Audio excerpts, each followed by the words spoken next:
12 नवंबर 2025 बुधवार।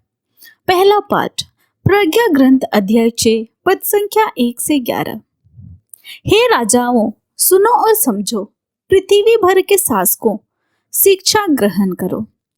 तुम जो बहुसंख्यक लोगों पर अधिकार जताते हो और बहुत से राष्ट्रों का शासन करने पर गर्व करते हो, मेरी बात पर कान दो, क्योंकि प्रभु ने तुम्हें प्रभुत्व प्रदान किया।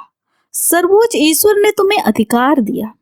वही तुम्हारे कार्यों का लेखा लेगा और तुम्हारे विचारों की जांच करेगा।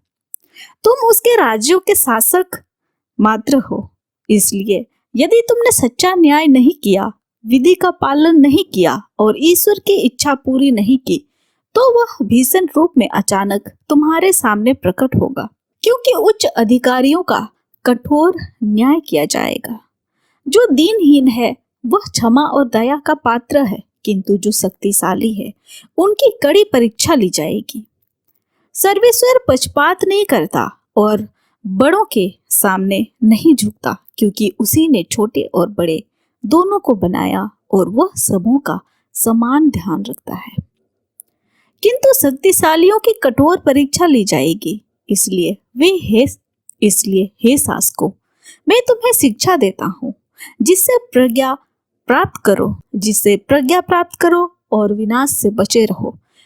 क्योंकि जो पवित्र नियमों का श्रद्धा पूर्वक पालन करते हैं वे पवित्र माने जाएंगे, और जो उन नियमों से शिक्षा ग्रहण करेंगे वे उनके आधार पर अपनी सफाई दे सकेंगे।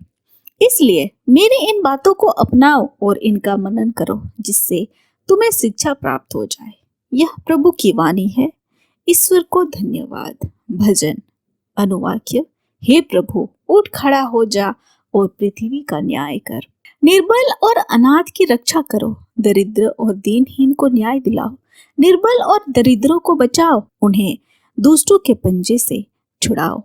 अनुवाक्य। हे प्रभु, उठ खड़ा हो जा और पृथ्वी का न्याय कर। मैंने कहा था, तुम देवता हो, तुम सब के सब सर्वोच्च ईश्वर के पुत्र हो, किंतु तुम मनुष्यों की तरह मारोगे, तुम अन्य शासकों की तरह नष्ट हो जाओगे। भजन अनुवाक्य।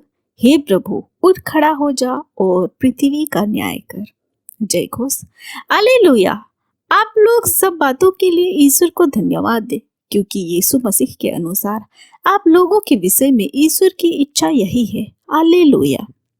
संत लूकस के अनुसार आज का पवित्र सुसमाचार अध्याय 17 पद संख्या 11 से 19।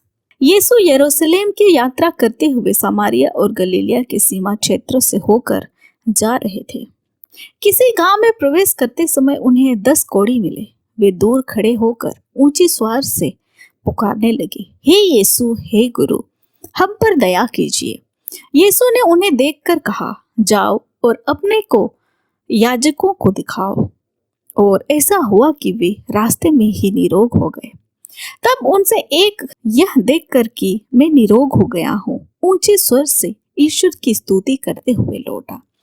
वह यीशु को धन्यवाद देते हुए उनके चरणों पर मुंह के बल गिर पड़ा, और वह समारी था। यीशु ने कहा, क्या 10 निरोग नहीं हुए?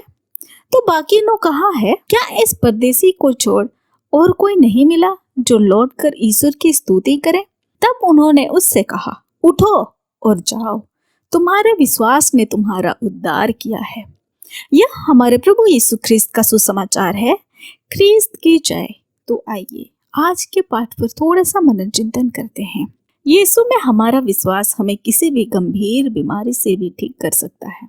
हमें सब पूर्ण विश्वास के साथ अपना निवेदन प्रस्तुत करना है, और यीशु अवश्य हमारी प्रार्थना पूर्ण करेंगे। हर चंगाई में हम जो प्रभु से प्राप्त करते हैं उसकी एक अलिखित जिम्मेवारी भी होती है, जो हमें अवश्य पूरी करनी चाहिए, और वह है धन्यवाद देना और विनम्रता पूर्वक हमारे उपचार के अनुभव को साझा करना। 10 कोढ़ियों के विषय में सुना, चंगे सब हुए, परंतु धन्यवाद ज्ञापन केवल एक ने किया। वे नो कहाँ गए? हम यहाँ किसका अनुसरण करने जा रहे हैं? 9 यहूदियों का यह विनम्र समारी का जो धन्यवाद देने का वापस आया। आमीन। आप सभी को जय यीशु।